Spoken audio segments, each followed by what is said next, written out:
a principal day-to-day activity for most professionals. Every corporate professional, whether working in human resources, purchase, marketing, whichever department it may be, they always require it for their day-to-day functioning, whether to negotiate with their team members or their stakeholders and to come up with a desired outcome. So we are having this conversation to understand your views on how we can tackle common challenges faced while negotiating. So I'll start with the first question. It is what, according to you, is there a difference between negotiating and bargaining? Often, when we talk about negotiations, misnomer that we think that the bargaining and negotiations are together taken as one same activity. Whereas bargaining is only a very small, minor subset of negotiation. Bargaining or talking about the price is only one subset. When you look at negotiation, you look at many things together. Whether the ability of the person to supply as per the agreed time, consistency in quality, packaging, in terms of development of the product, willingness to change in case your product changes, willingness to realign the services in case your need changes, and comprehensively looking at the deliveries, looking at the supplies, looking at the offerings, and ironing out the friction in between. To me, that is negotiation, not just the pricing part. Sure, thanks. So the next question is, due to certain external factors, it is often seen that negotiators have some targets to complete and they face an issue which is lack of time. So what are your views on how a negotiating can be completed when there is a lack of time? So let's look at it, negotiation and lack of time when we talk about these two things. And what we're essentially saying is that I have a target to achieve. So I'm a salesperson, I have a target to achieve to close some sales. I'm a purchase person, I have a target to, procure some products and goods. So let me just quickly hurry up and get into multiple quotes, and whoever gives me the lowest quote and agree upon the quality, I should quickly sign and close it. Whereas when we talk about negotiation, it is by meaning itself, by the definition itself, it's an elaborate process of understanding what I am looking for or what I am providing, and what is the offer, what is the discussion which is on the table, how we can align with each other, how we can understand. Sometimes you invite a quote and somebody says, look, I will give it at so and so price, quickly go ahead. But if you dare not go to see his infrastructure, you don't look at the kind of people he has, the kind of machinery he has, the kind of capacity he has. The compliance issues, for instance, never come into the picture. He has some issues with the compliance authority. Would he be able to supply that? So when you say, I have a quick, I'm in a hurry, then if you are in a hurry because you have a business requirement, that's one part. Then yes, you have an order to quickly close, and for that we will procure or we will do whatever is required if you are on the purchase side of things. But if you are looking to build your capacity, if you are strengthening your ability to see that you are able to find people whose mission and goals are same as yours, then you will invest time and energy systematically. There is no shortcut. So what are some steps to ensure that one is fully prepared to negotiate? So preparation for negotiation has multiple steps, and whether negotiation is won or lost in your preparation. लोग सोचते हैं कि नहीं, हम meeting की तैयारी करेंगे और हम ऐसे काउंटर प्रिपेयर करेंगे, बट हम प्रिपेयर कैसे करते हैं? नेगोशिएशन की possibility of winning and losing is there. आपने बहुत बार देखा होगा किसी कंट्री का प्राइम मिनिस्टर आया, हमारे प्राइम मिनिस्टर कहीं गए, 2 दिन के लिए मिले और बहुत सारी डील साइन करी और आ गई, इतने करोड़ों की डील हो गई. क्या वो एक्चुअली उस टाइम पर नेगोशिएशन होती है? क्या वो डील उस टाइम पर डिस्कस होती है? There are many months of elaborate planning, technical analysis, commercial analysis, security analysis are looked at and उसके बाद वो डील करेगा। Only for the formal signing को उनको बुलाया जाता है कि सर आप सब कुछ ठीक ठाक है, आइए। तो निगोशिएशन जब हम करते हैं तो हमें सबसे कई चीजें जो I mean let me say I will put some points. क्यों कर रहे हैं हम निगोशिएशन? सामने वाला मेरे से क्यों परचेज करे और क्यों मेरे से sell? Why should he buy from me? Why should I buy? हम लोग सोचते नहीं सेल की टेक्निक अलग है, परचेज की टेक्निक अलग। ऐसा नहीं, हम दोनों का एक म्यूचुअल कमर्शियल इंटरेस्ट है। मैं कहीं पर बायर हूँ, कहीं पर सेल, सामने वाला भी कहीं पर बायर है, कहीं पर। मेरी जो ट्रांजेक्शन है वो क्यों कर रहा है? अगर मैं उसको क्या, am I giving him the right price? Am I buying sufficient quantity? Am I the right, you know, size of the right customer जिसका वॉल्यूम इतना बड़ा है कि वो मेरे सामने बैठे? If I'm a small customer, सही है, मेरा रैक रेट है, ले जाओ उसको, मैं आपके लिए कस्टमाइज नहीं करूँ। मैं पहले ये देखूं कि मैं क्यों जाना चाहता हूँ, मेरा क्या वॉल्यूम है, मेरी क्या स्पेसिफिकेशन है, मेरी क्या सीजनलिटी फैक्टर्स, मुझे क्या चाहिए, और वो सामने वाला क्या वो प्रोवाइड करने की कैपेसिटी क्या उसकी है नहीं। अगर मान लीजिए वो तैयार ही नहीं है, he is a monopolistic supplier, और या उसके पास ऑलरेडी उसकी कैपेसिटी 100% फुलफिल्ड, और मैं उसके पास जा रहा हूँ कि नहीं कस्टमर ये सप्लायर तो बहुत अच्छा है but his capacity is already saturate, तो वो क्यों हमारे सामने बैठे? Let me first understand that he has as much need to get into business with me as much as I. It's just like marriage. If both parties are not interested, doesn't matter whether you're boy side or the girl side, doesn't matter. Only when both sides में interest है या mutual respect for each other है, that alliance can happen. And that possibility, that problem, or that need has to be continuously done.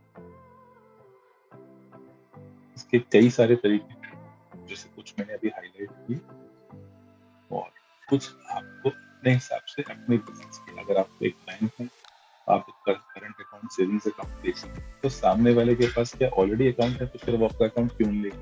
अगर नहीं है तो वो क्यों लेगा? और आपकी वैल्यू प्रोपोजिशन क्या है? ये एक रिटेल पॉइंट। अगर आप एक bulk supplier, you are buying some से इंडस्ट्रियल प्रोडक्ट्स, B2B प्रोडक्ट्स, तो आपकी वैल्यू प्रोपोजिशन क्या है? सामने वाला आपके पास क्यों आए? आपकी volume, quality, periodicity, payment cycle, आपकी reputation in the market, that does he feel privileged to deal with you? Does he feel happy to deal with you कि yes आपकी कंपनी से मुझे डील कर? या there are some instances which go behind, तो आपको उसके ऊपर काम करना। These are the aspects which you have to keep in mind when you plan for this or prepare for this. Right, absolutely, I agree. And so the next question is, we have seen that while negotiating there are some people who criticize or they give sarcastic remarks, or even there are derogatory remarks at some point. So how can the negotiator deal with this? Very, very, very good point. Very good point. So my answer to you on this is very simple and easy. If somebody is criticizing you for your personality, for what you are, you belong to, you are not even educated. Some people want to deal with people who are from Tier 1 MBA institutes. Some people says you are not आप कई बार किसी government authority के पास जाए, पूछेंगे आप CA हैं क्या? CA नहीं है तो मेरे पास मत बैठिए, सीए को भेजिए। अगर क्वेश्चन आपकी individual education, caste, community, religion के ऊपर है, there is very little you can do. You have to respect that. वो आदमी आपसे किसी वजह से वो डिस्टर्ब हो सकता है, उसकी खुद की ईगो हो सकता है कि वो खुद he wanted to be a chartered accountant but since he could not become, but he's sitting in that authority, he's speaking to you like that. So that does not mean that you have done something wrong. But अगर मान लीजिए he is sarcastically talking to you, insulting you on these aspects, I think you have a limited choice. Let me upfront tell you. Second point, अभी आपके product को criticise, आपके service को, हो सकता है कि आपसे पहले जिन लोगों ने आपकी कंपनी को रिप्रेजेंट किया हुआ है, कुछ प्रॉमिस किया हो वो फुलफिल नहीं हो, कुछ आपने कहा हो, उन्होंने कुछ और समझा हो, और कभी वो जो गैप था वो ब्रिज नहीं किया। अगर वो बोल रहा है, क्रिटिसाइज कर रहा है, ये मान के चलिए जब तक कम्युनिकेशन हो रही है एक उम्मीद बात, इंस्टेड ऑफ सेइंग कि वो तो मुझे इंसल्ट करा, कि मान के चलिए कि वो कुछ तो कह रहा है। अगर वो कुछ कह रहा है तो मैं उसको बोलूं, सर हो गया क्या आपका, बोलने दीजिए उसको, सर हो गया। तो सारी उम्र के हम यही माइंडसेट लेके चलेंगे, ठीक है वही गलती हुई हमारे से, हमने आपकी सुनी नहीं, या वो था, पर सर वो व्यक्ति, वो प्रोसेस, वो एक्टिविटी अब हमारे सिस्टम में नहीं। We are starting again, can we respect, request कि एक मौका हमें और दे दो। ये मैं आपको ट्रायल रन देता हूँ, मैं आपको एक सैंपल देता हूँ। एक मौका अगर आप दे सकते तो आप उसकी बात को, ग्रीवियंस से मत लीजिए। आप उसकी ग्रीवियंस को ऐसे एक अपॉर्चुनिटी लीजिए कि अगर वो आपको कुछ कह रहा है तो एक मौका दे रहा है आपको ये समझने का कि गलती कहीं हुई हो सकता है। पहले आप सोच ले कि गलती हुई, और गलती नहीं हुई है, उसके मन में कहीं है, कहीं और जाना है, वो क्यों जाना चाहे। हम एक छोटी सी बात है, जब हम मार्केट में जाते हैं, क्या आपको लगता है कि कोई आदमी हायर पैसे देके सामान खरीदेगा या लोअर क्वालिटी का सामान खरीदेगा? क्यों खरीदेगा? कहीं तो आपकी एक्सपेक्टेशन, कहीं तो आपकी सर्विस में कुछ मिसमैच, हम उसको प्रूव नहीं करते। सेकंड, थर्ड, दो चीजें मैंने की। थर्ड, अगर आप सेल्स के व्यक्ति, अगर आप टीम मैनेजमेंट के व्यक्ति, तो भाई आप सेंसिटिव नहीं। अगर आपके नेचर से बड़े सेंसिटिव हैं तो आप क्रिएटिव बन जाइए, पेंटिंग बनाइए, स्कल्पचर बनाइए। जब आप लोगों से डील करेंगे और ये सोचेंगे कि सामने वाला हमेशा मेरा चेहरा देख के स्माइल करे, तो ऐसा तो शाहरुख खान और अमिताभ बच्चन के साथ। People have an opinion on their performances. When you are dealing with people, you have to be thick-skinned. That is the first line for anybody who's dealing with people. आपके परिवार वाले क्या, फैमिली वाले हमेशा आपको अप्रिशिएट करते हैं, आप उनको छोड़ देते हैं क्या? There's a long journey which comes. So what I'm saying here is giving you a simple answer. When you are dealing with people, please strengthen your ability to take criticism, take a non-pleasant behavior. Nobody will be pleasant to you all the time, not because you are wrong, but because sometimes what is going on in his mind, you don't know. आपको नहीं पता उसके मन में क्या चल रहा है। तो आप इंसल्ट होके वो जगह छोड़ दिया आपने, तो शायद ये तीसरे एंगल को भी आप सोच लीजिए कि आप राइट सिस्टम पे हैं। स्टॉप बैक एंड वर्क, कोई बात नहीं, बोल दिया तो उसका काम था, ये मेरा काम है। That's all. Great. I think we really come to know that identifying the type of criticism that is happening is really important from this. True. Very good.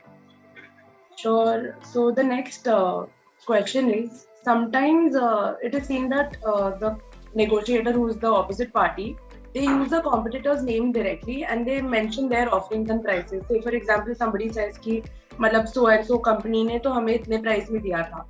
So how can a situation like this be tackled? So is it, so my question to you is, you look at it कि अगर वो आपको बता रहा है कि सामने वाले कंपटीशन दे रहा है, तो आपको तो बहुत आसानी से पता चल गया कि मार्केट में क्या चल रहा है। See, you can look at it two things. One, that he is bluffing. वो कंपनी उतने को नहीं दे रही है।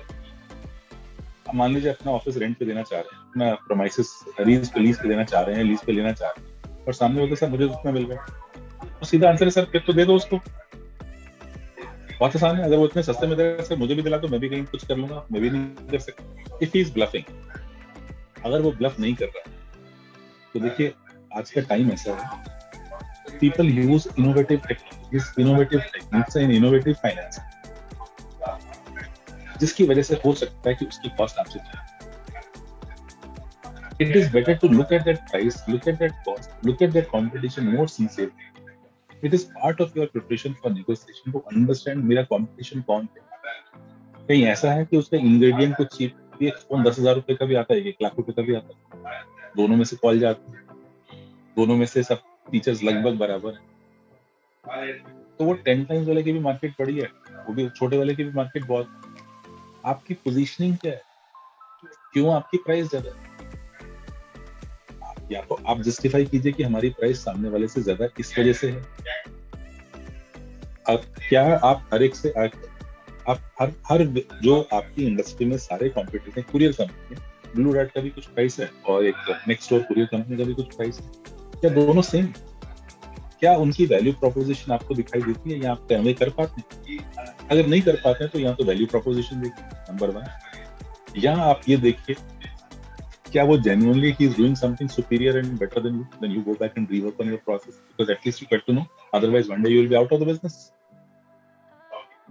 और thirdly, अगर वो bluff कर रहा है तो सामने से उसको बात कीजिए. In all the three situations, what is there to be scared?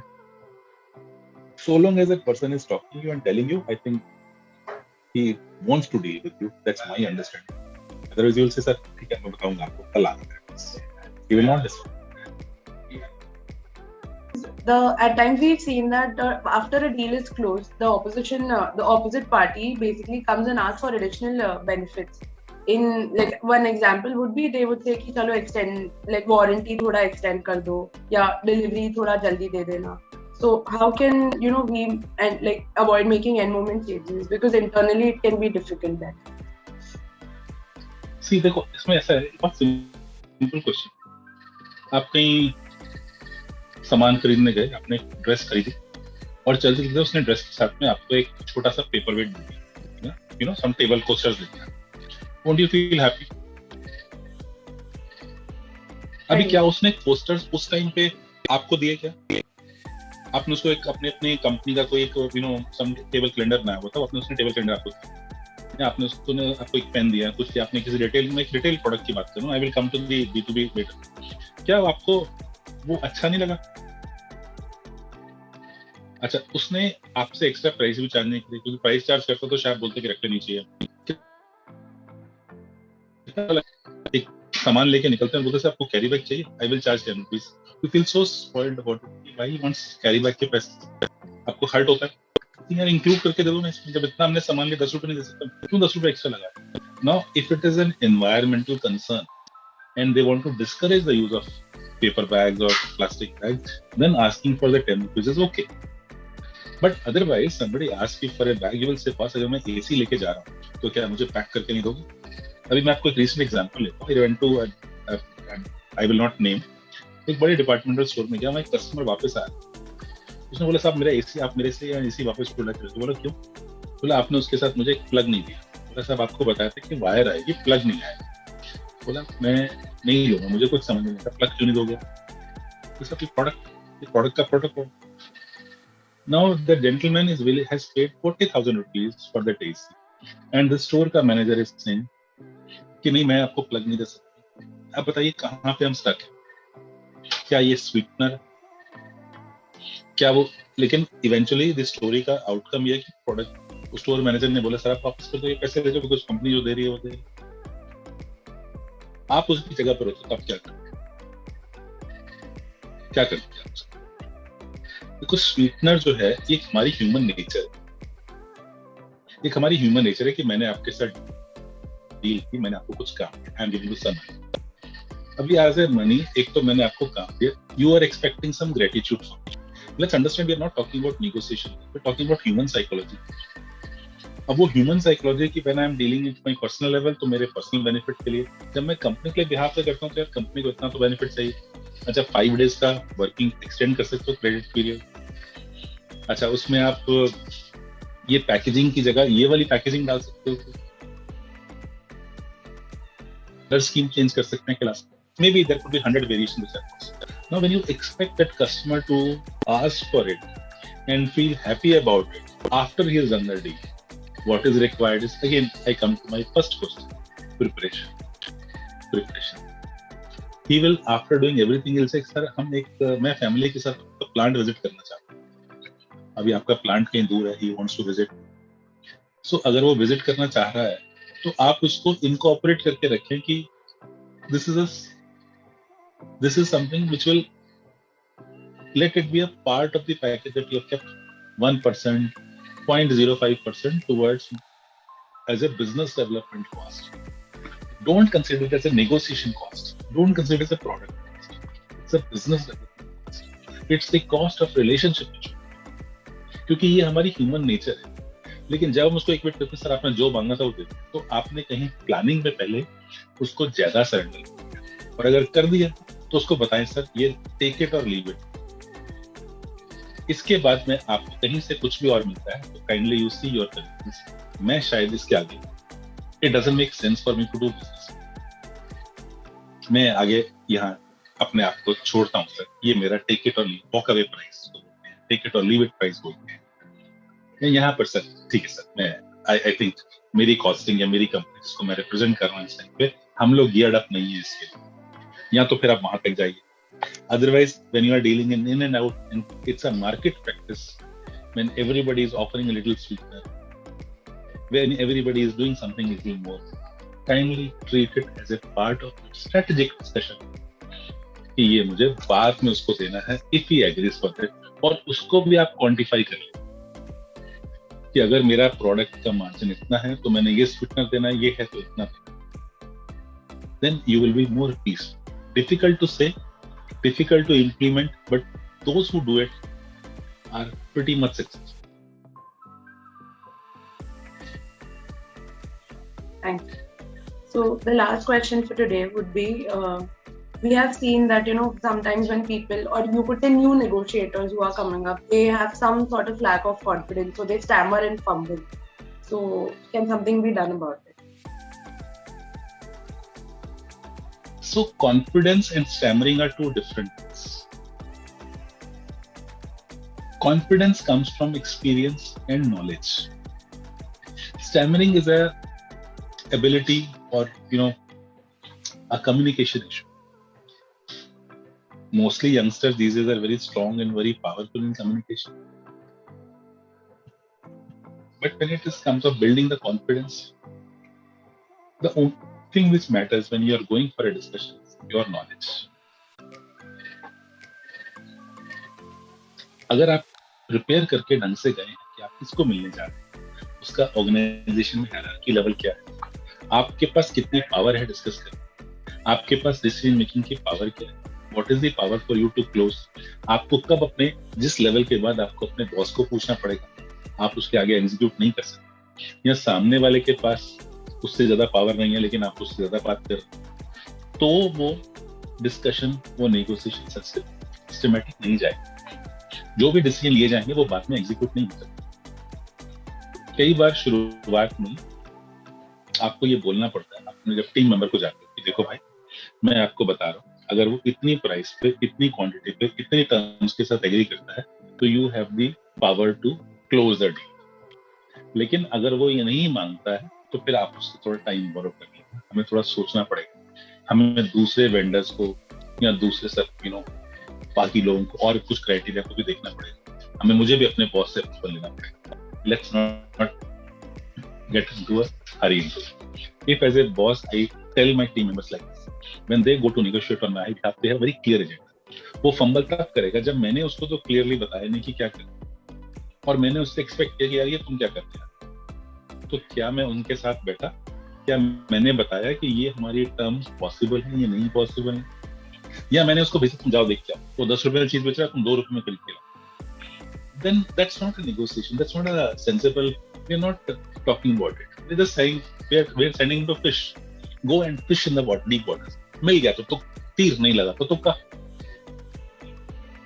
तो वो उसको हटाइए यहाँ से पहले सिस्टमेटिकली प्लान, ये हमारी सैंक्शन लिमिट्स हैं, ये हमारे स्कोप ऑफ टेक्निकल स्पेसिफिकेशंस हैं, ये हमारी डिलीवरी टर्म्स हैं, ये हमारी लॉजिस्टिक्स कंप्लायंस इश्यूज हैं कि हम मान लीजिए आपका पेपर वर्क कितना होना चाहिए, I mean there could be many aspects, वो अगर कंप्लीट होती है तो you have this much power, अगर ये नहीं होती है तो उसका आगे क्या क्या डेविएशन ले सकते हैं, you will find the youngsters also will come back to very systematically, sir अगर यहाँ चेंज किया वहाँ चेंज किया तो मैं कितना मैं क्या करूँ, that discussion is a very healthy discussion, that discussion very healthy discussion and that will enhance the confidence.